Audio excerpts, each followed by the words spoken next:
जय हिंद दोस्तों, आप सभी का स्वागत है इस चैनल में। देखिए, झारखंड बोर्ड के मैट्रिक और इंटरमीडिएट की परीक्षा अभी मेन सब्जेक्ट्स बाकी है। तो मेन सब्जेक्ट्स होने से पहले आज के पेपर में और कल के पेपर में कई तरह का अपडेट्स आया है कि जो 24 मार्च को एग्जाम हुआ कैसा हुआ, मॉडल पेपर से क्वेश्चन आया कि नहीं आया, तो वगैरह वगैरह कई तरह के अपडेट्स आए हैं जो कि आप सभी के लिए जानना बहुत ही जरूरी है। उसी हिसाब से आप मॉडल पेपर पढ़ोगे कि क्या पढ़ोगे, क्या पढ़ के जाओगे एग्जाम में, ताकि अच्छा से अच्छा मार्क्स आपको मिल जाएगा। तो इस वीडियो को अंत तक देखिएगा। तो आप लोगों के लिए यह वीडियो देखना दोस्तों बहुत ही जरूरी है। लेकिन दोस्तों, वीडियो को आगे बढ़ाने से पहले आपको हम एक छोटा सा वीडियो दिखाते हैं। इस वीडियो को आप पहले देखो।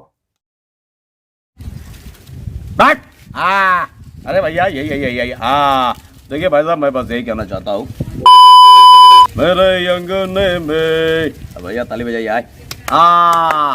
तो जैसा कि आपने यह वीडियो देखा, बहुत सारे लोग इनको पहचानते होंगे। इनका नाम है आदर्श आनंद, जो कि भागलपुर के रहने वाले हैं, जो बिहार में है। और ये इंडिया के टॉप मोस्ट कॉमेडियन में से एक हैं। और ये लगभग हीरो की मिमिक्री कर लेते हैं, जैसे अमिताभ बच्चन, लालू यादव या फिर सनी देओल 2.5 किलो का हाथ, या कोई भी हीरो हो या कोई भी पॉलिटिशियन हो, उनकी आवाज की एकदम बहुत ज्यादा मिमिक्री कर लेते हैं, बहुत अच्छे तरीके से। तो मेरा भाई अरुण जो है, इनसे मिलने गया था भागलपुर कल, और बहुत अच्छे ब्लॉग बना के लाया है। तो यदि आपको देखना है तो नीचे लिंक डिस्क्रिप्शन बॉक्स में डाल दिए हैं, उसकी चैनल पर जाकर के एक कमेंट कर देना कि आपको वीडियो कैसा लगा, ठीक है। तो काफी ज्यादा मजा आएगा उस वीडियो को देख करके। तो जाना और आप लोग देख करके उसे जरूर सपोर्ट करना, चैनल को जरूर सब्सक्राइब कर देना, ठीक है। तो चलिए अब देखते हैं आप लोगों के एग्जाम के बारे में क्या अपडेट आया है और क्वेश्चन का पैटर्न कैसा रहा, कैसे क्वेश्चन पूछे गए। तो देखिए, सबसे पहला ये दैनिक पेपर में दिया है, लिखा है कि मैट्रिक व इंटर परीक्षा में पहले दिन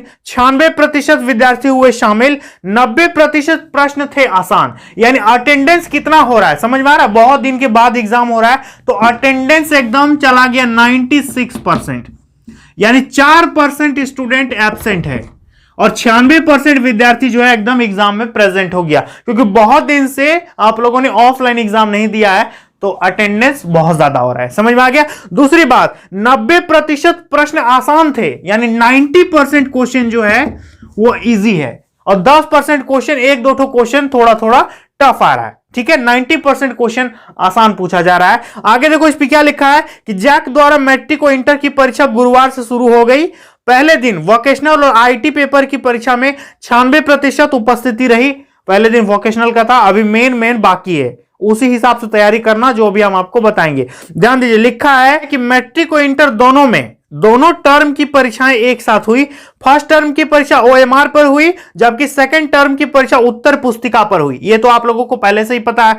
आगे लिखा है इस पे कि परीक्षार्थी ने कहा कि 90% प्रश्न आसान थे, 10% प्रश्न टफ थे, मतलब 10% एक दो ठो टफ था। आगे तो ये तो था एक न्यूज़पेपर में। अभी हम आपको दिखाते हैं कि विद्यार्थियों ने क्या कहा है, क्वेश्चन कैसा पूछा गया था। एक मिनट आपको हम दिखाते हैं, ध्यान से मेरी बात को समझिएगा। और मुझे पता है कि जो जो विद्यार्थी का नाम पेपर में दिया गया, हो सकता है आप भी यह वीडियो देख रहे हो, तो बहुत खुशी की बात है, कमेंट करके बता दीजिएगा। देखिए क्वेश्चन कैसा आया है, यहां पर विद्यार्थियों से पूछा गया, तो विद्यार्थियों ने क्या कहा है देखो। सबसे पहला क्वेश्चन पूछा गया है बुलबुल चक्रवर्ती से, जो कि मैट्रिक की छात्रा हैं। इनका कहना है कि आईटी के सभी प्रश्न काफी आसान थे, इनके जवाब में कोई परेशानी नहीं हुई, सभी प्रश्न सिलेबस के आधार पर पूछे गए थे, इसलिए पेपर लिखने में दिक्कत नहीं हुई। सारा क्वेश्चन सिलेबस के अकॉर्डिंग था, क्वेश्चन का लेवल आसान था, इनको दिक्कत नहीं हुआ, आपको भी दिक्कत नहीं होगा। यह कहना था बुलबुल चक्रवर्ती, जो कि मैट्रिक की छात्रा हैं। आपको मेरी ओर से ढेर सारी शुभकामनाएं। नेक्स्ट देखो, यह पूछा ब्राजीला, जो कि मैट्रिक की छात्रा है। इनका कहना है कि दोनों टर्म की परीक्षा साथ में हो रही है, पहले दिन कोई परेशानी नहीं हुई, दोनों टर्म के प्रश्न आसान थे, पहले नए टर्म को लेकर डर लग रहा था, लेकिन प्रश्न पत्र देखकर काफी खुशी हुई। तो आपको भी घबराने की कोई जरूरत नहीं है। ऐसा मत सोचना कि टर्म 1 का प्रश्न पत्र अलग देगा, टर्म 2 का अलग देगा, तो मेरे लिए बहुत बड़ा एकदम बखेड़ा हो जाएगा, क्या होगा नहीं होगा। घबराने की कोई जरूरत नहीं है, एकदम रिलैक्स होकर के आप जाइए और एग्जाम दीजिए। देखिए नेक्स्ट है मेघा टोप्पो। इनका कहना है, ये भी मैट्रिक की छात्रा है।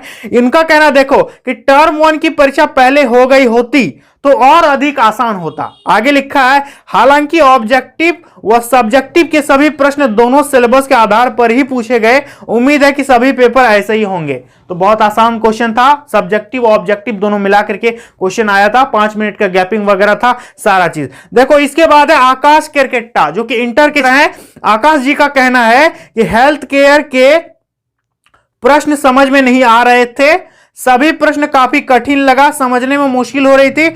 यदि टर्म 1 की परीक्षा पहले हो जाती तो टर्म 2 को लेकर दबाव नहीं होता। तो थोड़ा सा मतलब दिक्कत तो है ही, टर्म 2 और टर्म 1 विद्यार्थी को एक साथ देना पड़ रहा है। बहुत सारे विद्यार्थी टर्म 1 पढ़े थे फिर भी भूल गए होंगे, तो टर्म 2 का अभी एकदम जोर शोर चल रहा होगा। तो आपको जो मेन सब्जेक्ट्स आ रहा है उनमें घबराना नहीं है। टर्म 1 वाला आप रिवाइज करो पूरा, और टर्म 2 वाला भी आप रिवाइज करो, दोनों को रिवाइज करके जाना है। समझ में आ रहा है? देखो, क्योंकि लेटेस्ट आपके माइंड में अभी टर्म 2 एकदम कूट कूट के भरा है और टर्म 1 एकदम निकल चुका है, तो उसको थोड़ा सा रिकॉल करो। समझ में आ रहा है? देखो आगे इस पे क्या बताया गया भाई, ध्यान से सुनिएगा। देखिए ये कहना है आशीष कुमार प्रभारी प्राचार्य, ये प्रिंसिपल हैं, इनका कहना है कि प्रश्न आसान थे। कोरोना के बाद विद्यार्थियों ने ऑफलाइन परीक्षा दी, इसलिए उन्हें थोड़ी परेशानी जरूर होगी। टर्म परीक्षा पहले होती तो बच्चों पर कम दबाव पड़ता, हालांकि परिस्थिति के अनुरूप ही चलना चाहिए। बिल्कुल सही बात है, जैसी परिस्थिति होगी वैसे ही आपको चलना पड़ेगा। ठीक है, इस पे किसी का दोष नहीं है, आप किसी को दोष नहीं दे सकते। जैसा हुआ है आपको सब मान करके अपना 100% फोकस करके एग्जाम देना है। समझ में आ गया? दूसरी बात देखो, दिव्या सिंह प्रधानाध्यापिका बाल कृष्णा +2 हाई स्कूल, इनका कहना है कि बच्चों ने तनाव मुक्त होकर परीक्षा दी। कोरोना के बाद ऑफलाइन परीक्षा हो रही है, इसे सकारात्मक रूप से स्वीकार करना चाहिए। बच्चे भी टर्म 1 और टर्म 2 की परीक्षा देखकर काफी खुश हैं। तो ये कहना, अब हम आपको दिखाते हैं कि मॉडल पेपर का क्या कोई वैल्यू है या नहीं है। 1 मिनट रुक जाओ, मॉडल पेपर के बारे में क्या दिया है भाई। इस पे बहुत सारे पेपर्स में बहुत सारी बातें लिखी हुई है, कुछ कुछ विद्यार्थियों ने अपना अपना राय दिया है कि ये है, ऐसा है, ऐसे क्वेश्चंस पूछे गए। तो देखिए सबसे पहले बात करते हैं कि क्या मॉडल पेपर से प्रश्न पूछा जा रहा है, कितना क्वेश्चन आ रहा है, क्या उससे मिलता जुलता आ रहा है। इसके बाद और भी हम कई विद्यार्थियों का राय आपको बताएंगे कि उनका क्या कहना है। देखिए ध्यान दीजिए, लिखा है कि राज्य में पहली बार 2 टर्म में परीक्षा हो रही है। लिखा है कि राज्य में वर्ष 2022 की मैट्रिक और इंटर की परीक्षा के पैटर्न में बदलाव किए गए थे। पैटर्न में यह बदलाव कोरोना संक्रमण को देखते हुए किया गया था। लिखा कि राज्य में पहली बार परीक्षा को 2 टर्म में बांटा गया, लेकिन पहले टर्म की परीक्षा तय समय पर नहीं हो सकी। ऐसे में दोनों टर्म की परीक्षा एक साथ ली जा रही है। पहले चरण की परीक्षा OMR शीट व दूसरे चरण की परीक्षा उत्तर पुस्तिका पर ली जा रही है। मैट्रिक इंटर की परीक्षा में राज्य में पहली बार OMR शीट का उपयोग किया गया है। First time matric inter exam में OMR में हो रहा है। समझ में आ रहा है? आगे देखो क्या लिखा है कि इस बदलाव से परीक्षार्थी खुश दिख रहे हैं। OMR शीट पर ली गई परीक्षा के लिए 1 घंटा 15 मिनट का समय दिया गया था, लेकिन अधिकतर परीक्षार्थियों ने 1 घंटा पहले ही उत्तर तैयार कर लिया। अब देखो ऑब्जेक्टिव क्वेश्चन मतलब 1.5 घंटा का टाइम है, विद्यार्थी आधे घंटे में बना करके बैठा हुआ है कि मेरा हो गया, तो आपको भी घबराना नहीं है। ठीक है, आगे इस पे देखो कि लिखा है कि मॉडल प्रश्न पत्र के अनुरूप थे प्रश्न, सारे के सारे जो क्वेश्चन है वो मॉडल पेपर के अनुरूप थे। लिखा है कि विद्यार्थी एक साथ टर्म 1 और टर्म 2 की परीक्षा होने से संतुष्ट दिखे। विद्यार्थियों के लिए यह नया पैटर्न है। पहले दिन विद्यार्थियों ने कहा कि नए पैटर्न को लेकर थोड़ा डर था, लेकिन आसान प्रश्न से परेशानी नहीं हुई क्योंकि प्रश्न मॉडल पेपर के अनुरूप पूछे गए। हालांकि कुछ परीक्षार्थियों को OMR शीट भरने में परेशानी हुई, कुछ स्टूडेंट्स को OMR शीट भरने में प्रॉब्लम हुआ, लेकिन मैक्सिमम क्वेश्चन जो है मॉडल पेपर के अनुरूप क्वेश्चन पूछा गया था। अब आपको दिखाते हैं कि कुछ छात्राओं ने क्या कहा है इसके बारे में, और भी कई छात्राओं ने अपना वक्तव्य दिया है। यहां पर 1 मिनट रुक जाइए, देखिए यहां पर जो छात्रा है मौसमी कुमारी, हो सकता है आप देख रहे होंगे ये वीडियो, उनका कहना है कि जैक द्वारा पहले टर्म में OMR शीट से परीक्षा लिए जाने से परेशानी नहीं हुई। सभी ऑब्जेक्टिव प्रश्नों का उत्तर देना आसान था, जितना भी ऑब्जेक्टिव क्वेश्चन आया था वो उत्तर देना आसान था। लिखा है कि हम लोग सोशल डिस्टेंसिंग का पालन करते हुए परीक्षा दे रहे हैं, और ये बहुत बढ़िया बात है। आगे देखिए लिखा है, और आगे नेक्स्ट जो छात्रा है खुशी कुमारी, ये कहती है कि लंबे समय तक ऑफलाइन पढ़ाई के कारण याद करने की आदत खत्म हो गई है, ये सबका हो गया है। ठीक है, सिर्फ एक विद्यार्थी की ये समस्या नहीं है, सबकी है, लगभग यही स्थिति है कि बहुत दिन से एग्जाम नहीं हुआ था, अचानक एग्जाम दे रहे हैं, तो थोड़ा सा तो नया नया लगेगा ही, लेकिन फिर से वही पटरी में आप लोगों का पढ़ाई लिखाई चलेगा। आगे लिखा कि इस वजह से कुछ प्रश्नों का जवाब समय पर नहीं कर सके। तो बड़े दुख की बात है कि टाइम का मैनेजमेंट इनका नहीं हो पाया, मतलब मैनेज नहीं कर पाएंगे, ठीक है, कि मतलब सही समय में बहुत आदत छूट गया। इसलिए लिखा है कि लिखने की आदत जरूर कम हुई है, ऐसे में ओएमआर शीट बेहतर विकल्प है।